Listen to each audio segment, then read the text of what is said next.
Lord, cleanse my heart and my lips that I may worthy to proclaim your holy gospel. The Lord be with you. And with your spirit. A reading from the Holy Gospel according to Matthew. Glory to you, O Lord.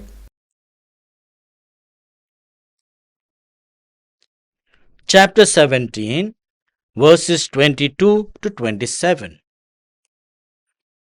One day, when they were together in Galilee, Jesus said to his disciples, "The Son of Man is going to be handed over into the power of men. They will put him to death, and on the third day he will be raised to life again."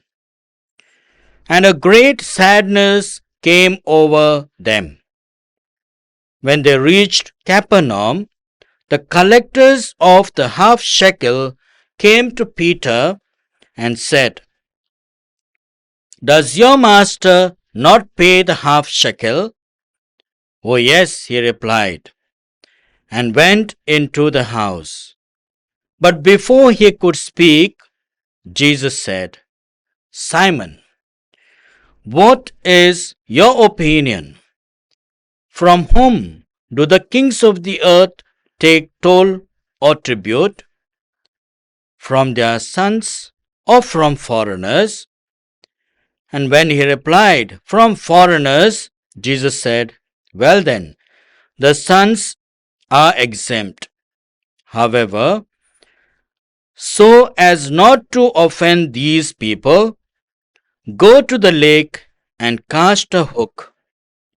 Take the first fish that bites, open its mouth, and there you will find a shekel. Take it and give it to them for me and for you."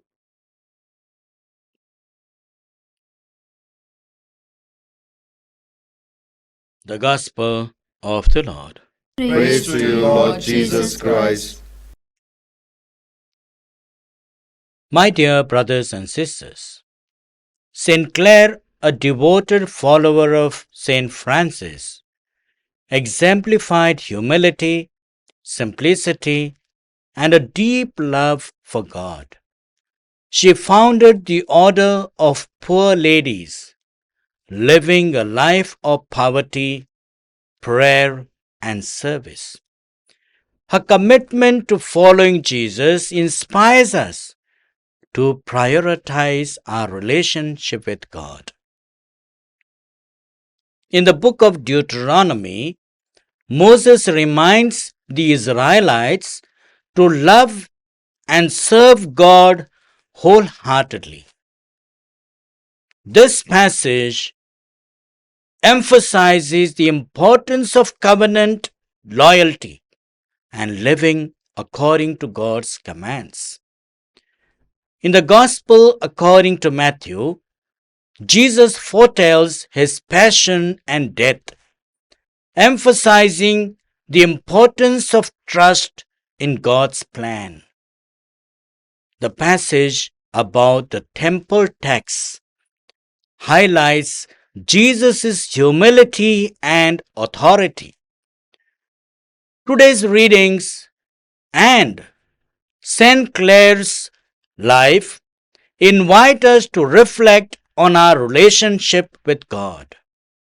Like St. Clare, we are called to live simply, humbly, and with devotion to God.